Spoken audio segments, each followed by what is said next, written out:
Okay, so I ended up buying a new version of the Asus ROG Zephyrus G14.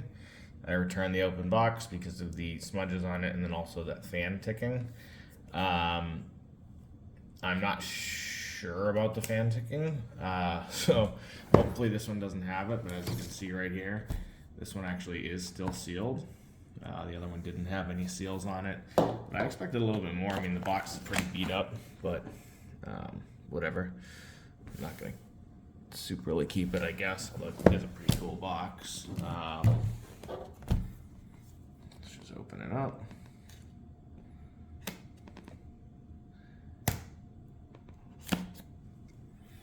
I seem to have misplaced all of my scissors. I'm surprised that it puts it like that because I'm pretty sure this is upside down now. So I think I need to go like this.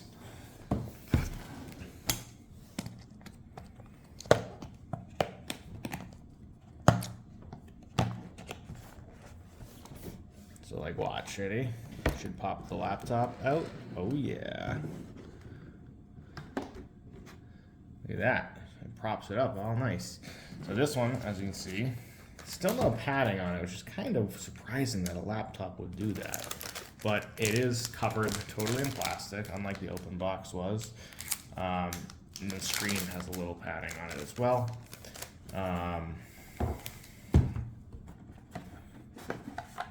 This was not included on the open box that I had. So basically just some instruction books and maybe stickers. No. Kind of wasteful.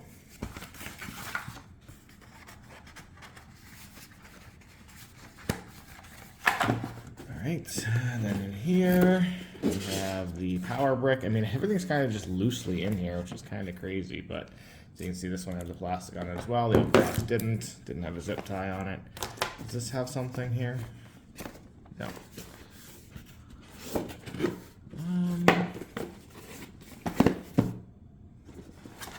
I don't know why I thought there were stickers. That's like the way to prop it up. So I guess there aren't stickers. So, but that's it. I mean, there's really not a lot to these apparently. Let me look at this closer to see if I am missing something.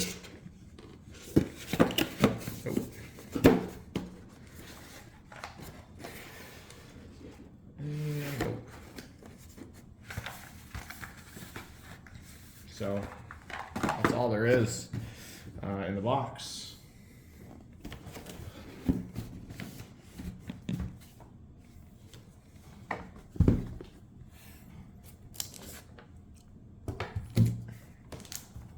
Probably start putting this through its paces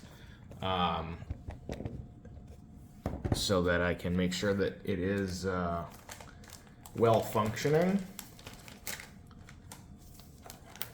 while it's still in the return window.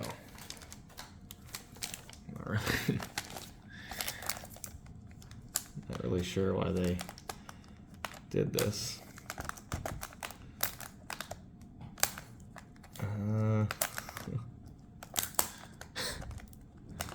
I don't think I've ever seen a laptop with this type of plastic there. There we go. Look at that. So it's nice. No smudges on this one. I do like the way this feels. It's a very solid feeling laptop. It looks kind of cheap just because it looks like a toy laptop almost, but it definitely feels good. You can see, so there's no issues here. I like that it's a matte display and not a glossy display.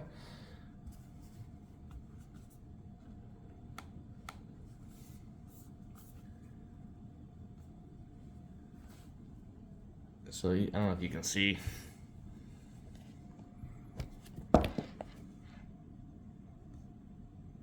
Not a lot of deck flex, to be honest. Nothing down here.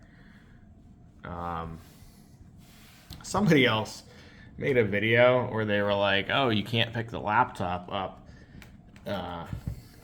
You can't tilt the laptop and have and if you do, the screen will stay. I don't honestly have any idea what they were talking about, because the hinge on this is very rigid. I think they were just honestly doing a paid for by Razer for their razor blade, because this doesn't make any sense. Like, I saw that and I was like, I didn't feel that way with the open box, and I don't feel that way with the new Unbox as well. I think the hinge on this is extremely sturdy. Got some tripod issues here, trying to figure it out. But yeah, I mean, I really don't think there's any issues here. This might be fully dead. Yeah. So before I plug it in, I'll just show you what the power brick says on it. So this says it's a 240 watt power brick, which is pretty crazy. Actually is very shocking to me, but it's a hefty brick. It was much bigger than the Spectre's brick for that one that I had. Not bad at all. This should be noted. I was looking at a Acer Predator 300 SE, I think.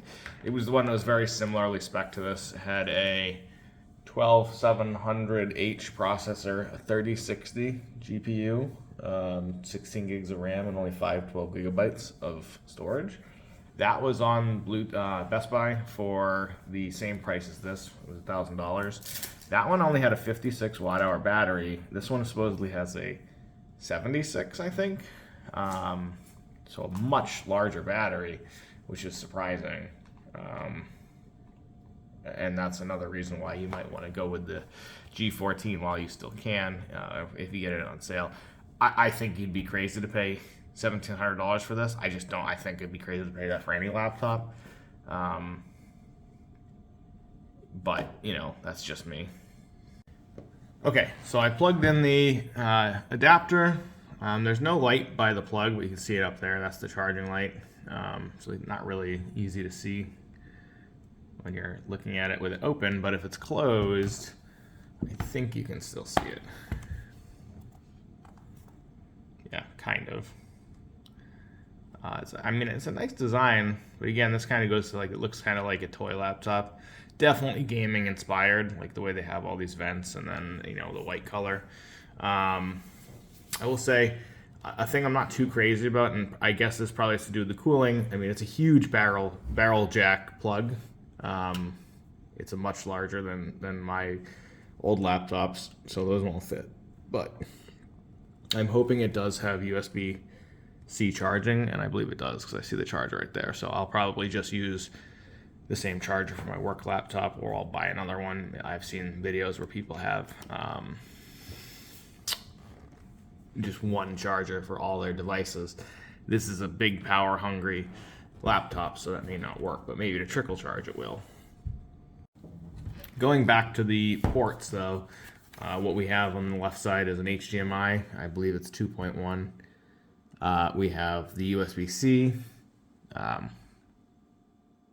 It looks like it's got DisplayPort as well, which is nice. Then we have the mic headphone combo jack. I was using that yesterday when I was gaming, and it worked fine with some cell phone headphones back when they used to come with 3.5 jacks.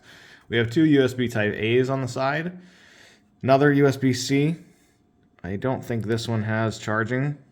And then also a micro SD card. So that's pretty much it for the outside in terms of ports. On the bottom we have, unfortunately we still have to pull apart, I think, these three dots. I don't think you have to pull the strips off to get to screws, but if you want to open it up, I think you do have to pull off these three rubber dots. I'm just trying to see if we had any profile view, but it feels very solidly made. It does seem like this one is bowing though. I don't know if that looks normal to you.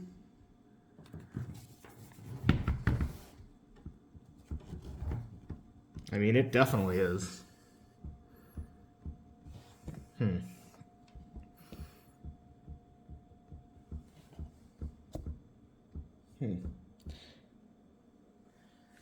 I wish I had checked the other one for this, but I don't remember that. Yeah, so I'm definitely thinking that this is defective, which is not really speaking too well to the quality here. That does not look straight to me, and I don't want to have a rocking laptop, but it also could indicate battery swelling. I'm actually not sure how it would swell or how it would bulge in such a manner without something being wrong with it on the inside. I was thinking maybe there were some tabs broken or not snapped in the whole way, but I don't think there's an easy way to press it back in.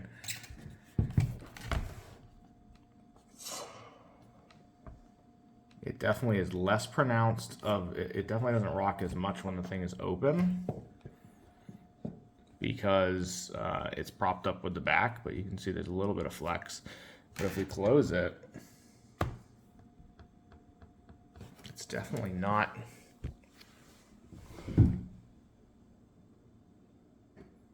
touching.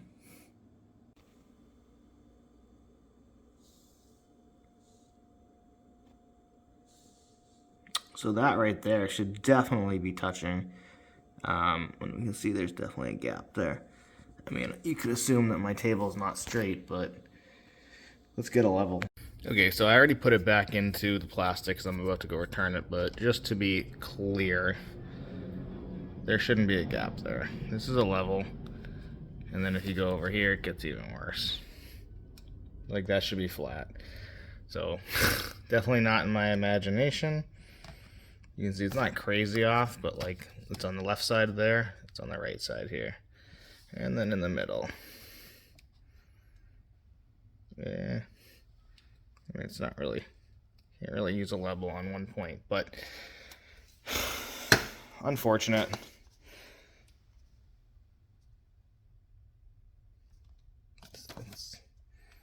I mean, it's level, the case itself is level. It's just the touchpad or whatever, or the thing below the touchpad, the foot.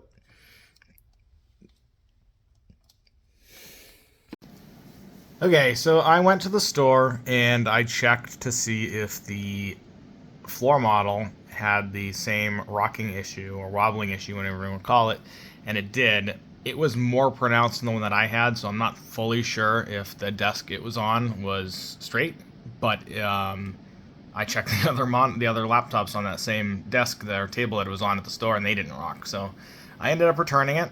I have talked to a couple of the people on the internet that said that theirs also had a slight wobble, but it didn't bother them. Honestly, it probably wouldn't have bothered me, but the entire reason that I even bought another laptop is because I had a touchpad issue with the Dell 5515. You know, it was noticeable at the beginning.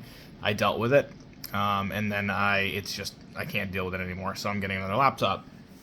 So I wasn't willing to just jump straight in with another laptop and have any issues. I would have probably bought another one if they had one in store at Best Buy, but they didn't, so I've had to order it. And between the two G14s that I returned and the Spectre I returned, the two open boxes and the one new that I just returned, that's 3 laptops that I returned to Best Buy, so I kind of felt like I don't want to, get flagged or something, so I just didn't bother. And I decided I'd wait to see if any other deals came along. I checked this morning, and I noticed that there was 10% cash back on Lenovo. And then I also had an Amex deal as well, so for $100 off $500 or more. So I was able to get this one right here. Hasn't arrived yet. I was able to get that one for $1,058 after tax, if you factor in the cashback and the statement credit from the credit card. So it was $200 or $230 off. And then I also had a coupon that Rakuten found. It was extra 5, which gave $67 off. And then I also chatted with the customer support and said, why doesn't my email code work? And they gave another $50 off. So that's how I ended up getting it. It was $1,232 before any of the cashback, tax, or the $100 off 500 if you have an Amex. So if you have that, I would definitely check if you have that Amex, and then I don't know how long this cashback 10% is going to last, but I just jumped on this one. I think performance-wise, it's going to be a little bit worse than the G14. It has a slightly better GPU, 6800S versus the 6700S on the G14, but it only has a Ryzen 7 6800H instead of a 6900HS, so it should be a little bit slower there, maybe a little faster with the GPU. Same 1 terabyte, same 16 gigs of RAM. The screen on this one is a little different. Both the screen on the G14 and this one were higher than 1080p resolution, so there's that. This one's 165 hertz, I think, versus 120 on the G14. Yeah, you can see it was actually this one. At least I hope it was, because I don't want 300 nits. I'm pretty sure it said it was that. It was.